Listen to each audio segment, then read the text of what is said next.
ॐ भूर्भुवस्वः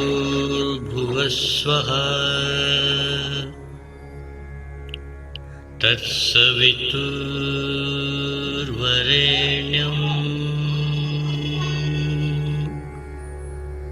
भर्गो देवस्य धीमहि धियो यो न प्रचोदयात्।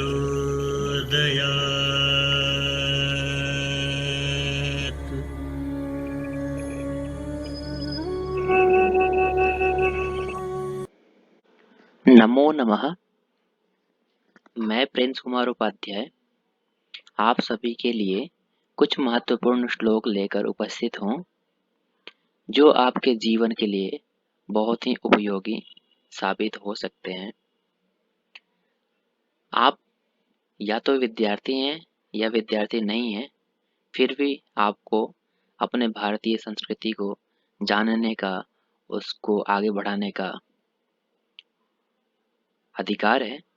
आप अधिकार समझिए, श्रद्धा समझिए, जिस भी माध्यम से आप कुछ महत्वपूर्ण श्लोकों को याद करके अपने जीवन को चरितार्थ करने में, अपने सफल बनाने में योगदान ले सकते हैं, कर सकते हैं। तो आइए कुछ महत्वपूर्ण श्लोक को देखते हैं। सबसे पहला श्लोक है, अभिवादनशीलस्य नित्यं वृद्धोपसेविनः चत्वारि तस्य वर्धन्ते आयुर्विद्या यशो बलम्। ये बहुत श्लोक इम्पोर्टेंट है। इसके अर्थ को देखिए। अभिवादन करना जिसका स्वभाव है तथा जो बड़ों की सेवा करता है उसकी 4 चीजें बढ़ती हैं: आयु, विद्या, यश तथा बल। आयु मतलब आपकी एज बढ़ती है, विद्या मतलब आपका ज्ञान में बढ़ोतरी होगा, और यश मतलब मान सम्मान, और बल मतलब आपकी शक्ति। जब आप सभी की सेवा करेंगे, सबको अभिवादन करेंगे, तो सभी लोग आशीर्वाद देंगे। आशीर्वाद देंगे तो आपकी आयु बढ़ेगी, विद्या, यश तथा बल। इसलिए सबको नमस्कार करना चाहिए। अब आइए श्लोक में बताता हूँ। श्लोक में 8-8 वर्णों पर रुकना होता है। प्रत्येक श्लोक में आपको जो बताऊंगा उसमें 2 लाइन है और उसको 4 पाद में यानी 4 भागों में डिवाइड करते हैं। प्रत्येक भाग में 8-8 वर्ण होंगे। 8 वर्णों पर हमें रुकना होता है। आइए गा करके देखते हैं कैसे बोलेंगे। श्लोक वाचन भी करेंगे तो आपको कुछ तरीका पता होना चाहिए। आइए। अभिवादनशीलस्य नित्यं वृद्धोपसेविनः चत्वारि तस्य वर्धन्ते आयुर्विद्या यशो बलम्। आइए दूसरा श्लोक देखते हैं। ये भी बहुत हमारा व्यवहार कैसा होना चाहिए उसके ऊपर ये श्लोक है।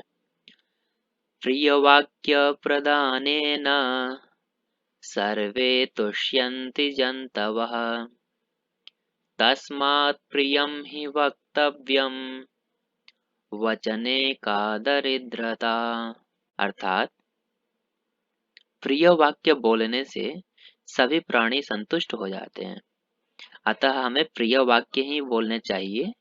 प्रिय वाक्य बोलने में कंजूसी नहीं करनी चाहिए। अर्थात प्रिय वाक्य बोलते हैं, प्रिय वचन बोलते हैं, प्रिय वाणी बोलते हैं तो इससे सभी प्राणी खुश हो जाते हैं। आप अपने पर भी घटा करके देख सकते हैं। आपसे कोई अच्छा बोलेगा तो आप भी खुश हो जाएंगे। इसलिए हमें अच्छी बातें करनी चाहिए, है ना। अच्छे वचन बोलने चाहिए। किसी से भी किसी से कड़वा वचन ना बोलें। प्रिय वचन बोलने में हमारा कुछ हानि है नहीं। हम अच्छा बोल देंगे किसी से तो हमारे शब्द खत्म तो होंगे नहीं। इसलिए इस प्रिय वचन को बोलने में हमें कंजूसी नहीं करनी चाहिए। आइए अगला श्लोक देखते हैं। ये हमारे कर्म प्रधानता को दिखाता है कि हम कर्म करेंगे तभी कुछ प्राप्त करेंगे, हमें सफलता मिलेगी। यदि हम कर्म नहीं करते हैं तो हमें सफलता नहीं मिलेगी। सिर्फ चाहने से सफलता नहीं मिलती है। आइए देखते हैं। उद्यमेन हि सिद्ध्यन्ति कार्याणि न मनोरथैः न हि सुप्तस्य सिंहस्य प्रविशन्ति मुखे मृगाः। आप देख पा रहे होंगे मैं प्रत्येक 8 वर्णों पे रुक रहा हूँ। उद्यमेन हि सिद्ध्यन्ति, ये 8 हो गए। कार्याणि न मनोरथैः, ये 8 हो गए। न हि सुप्तस्य सिंहस्य, ये भी 8 हो गए। प्रविशन्ति मुखे मृगाः, ये भी 8 हो गए। यानी 8 8 16 और 16 16 32। तो ये अनुष्टुप छंद के श्लोक हैं सारे, इसमें 32 अक्षर होते हैं। आइए एक बार गा करके फिर से दिखाता हूँ। उद्यमेन हि सिद्ध्यन्ति कार्याणि न मनोरथैः न हि सुप्तस्य सिंहस्य प्रविशन्ति मुखे मृगाः। विसर्ग का उच्चारण स्पष्ट होना चाहिए। कोई भी काम कड़ी मेहनत से ही पूरा होता है, सिर्फ सोचने भर से नहीं। कभी भी सोते हुए शेर के मुंह में हिरण खुद नहीं आ जाता। यानी कह रहे उद्यमेन कार्याणि सिद्ध्यन्ति, उद्यम से ही, परिश्रम से ही कार्य आपके सिद्ध होते हैं।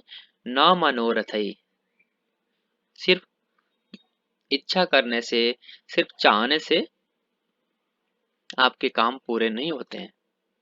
उदाहरण दे रहे हैं। मृगाः सुप्तस्य सिंहस्य मुखे न प्रविशन्ति। जो जानवर होते हैं, मृग होते हैं, हिरण होते हैं, है ना, सिंह के, सोए हुए सिंह के मुख में, यानी उसके मुंह में स्वयं जाकर घुस नहीं जाते हैं। सिंह को भागना पड़ता है, दौड़ना पड़ता है, तब जाकर के मेहनत करने के बाद फिर उसको शिकार मिल पाता है। उसी प्रकार से हमें भी सिर्फ इच्छा नहीं करनी चाहिए कि हमें ये मिल जाता, काश ये हो जाता। हमें परिश्रम करना पड़ेगा, मेहनत करनी पड़ेगी। तो ये बहुत इम्पोर्टेंट श्लोक है जो कि हमें मोटिवेट करता है कि हमें कर्म करना चाहिए। ठीक है, तो इस श्लोक को जरूर याद रखें। ये संस्कृत वाले होते हैं या कोई और भी, सभी को याद होते हैं। ये जितने श्लोक बता रहा हूँ, ये सभी श्लोक सभी को याद होते हैं। इसलिए भारतीय हैं तो आपको भी याद होना चाहिए। अगला श्लोक देखते हैं। अयम निजः परो वेति गणना लघु चेतसाम उदार चरितानां तु वसुधैव कुटुम्बकम। बहुत इंपॉर्टेंट श्लोक है, संसद भवन पे लिखा है वसुधैव कुटुम्बकम। वसुधा एव कुटुम्बकम, पृथ्वी ही परिवार है। ये भारतीय संस्कृति है, यही हमारा भारतीय संस्कृति है कि हम पूरे विश्व को एक परिवार के रूप में मानते हैं, एक कुटुंब के रूप में मानते हैं। बाकी सारे देश सिर्फ अपने अपने में लगे हैं। सिर्फ भारतीयों का ही ये विचार है कि पूरी पृथ्वी को एक परिवार के रूप में, एक कुटुंब के रूप में मानते हैं। तो ये देखिए क्या लिखा है, अयम निजः परो वेति। यह निज मतलब अपना है, और परः वा, यह पराया है। मतलब यह अपना है, यह अपना नहीं है। इस प्रकार की गणना कौन करते हैं? लघु चेतसा, छोटे दिल वाले लोग होते हैं जो, वही इस प्रकार की काउंटिंग करते हैं कि ये अपना आदमी है, ये अपना आदमी नहीं है। उदार चरितानाम तो, यानी उदार चरित्र के जो लोग होते हैं, जो एकदम साफ दिल वाले लोग होते हैं, वो तो वसुधैव कुटुम्बकम, पूरी पृथ्वी ही परिवार है, ऐसा मानते हैं। अर्थ देख लीजिए, यह अपना बंधु है और यह अपना बंधु नहीं है। इस तरह की गणना छोटे हृदय वाले लोग करते हैं। उदार हृदय वाले लोगों की तो संपूर्ण धरती ही परिवार है। आप इंग्लिश में भी देख सकते हैं, बहुत आसान अर्थ है। तो ये श्लोक आपको याद होना चाहिए। आइए अगला श्लोक देखते हैं।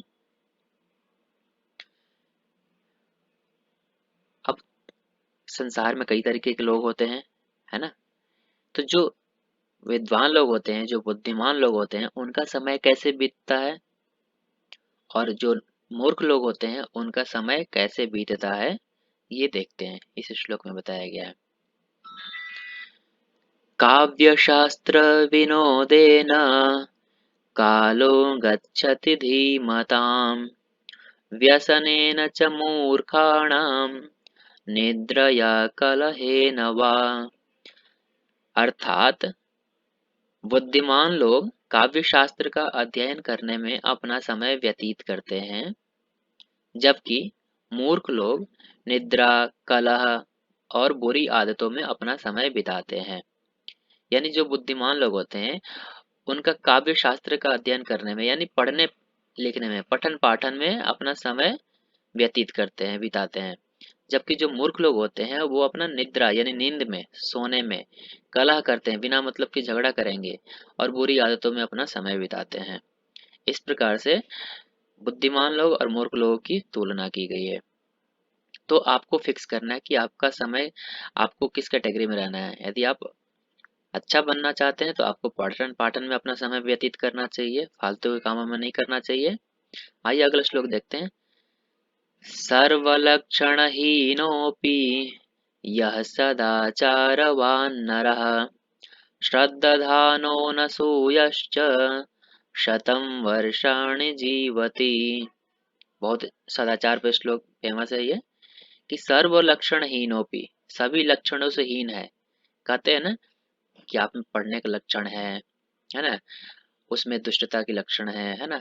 लक्षण मतलब पहचान, यानी सभी लक्षणों से हीन, यानी कोई भी लक्षण नहीं है, लेकिन जो सदाचारवान है, एक सदाचार ही गुण है उसके पास में, तो वो आदमी, है ना, श्रद्धा रखता हुआ और किसी से ईर्ष्या ना करता हुआ 100 वर्षों तक जीता है। यानी सदाचारी है तो वो क्या, कितने वर्षों तक जिएगा, लगभग उसकी लंबी आयु होगी। शतम वर्षाणी मतलब होता है लंबी आयु। अर्थात जो मनुष्य सभी लक्षणों से हीन होते हुए भी सदाचारवान रहता है, वह श्रद्धा रखता हुआ और ईर्ष्या न करता हुआ 100 वर्षों तक जीवित रहता है। सदाचारवान मतलब होता है अच्छा आचरण करने वाला, है ना। तो देखिए दो शब्द इंपॉर्टेंट हैं इसमें। श्रद्धान, श्रद्धान का मतलब होता है श्रद्धा रखता हुआ, और अनसूयश्च, अनसूय मतलब होता है ईर्ष्या ना करना। असूय मतलब ईर्ष्या करना और अनसूय मतलब ईर्ष्या ना करना। तो स्वाभाविक है, जिसका आचरण एकदम शुद्ध है ना, अच्छा आचार व्यवहार करने वाला है ना, तो वो सभी में श्रद्धा रखेगा, किसी से ईर्ष्या नहीं करेगा, सभी में प्रेम रखते हुए, है ना, व्यवहार करेगा, तो उसको सभी लोग आशीर्वाद भी देंगे, है ना। अब वो शतम वर्षाणि जीवति, यानी उसकी लंबी आयु होती है।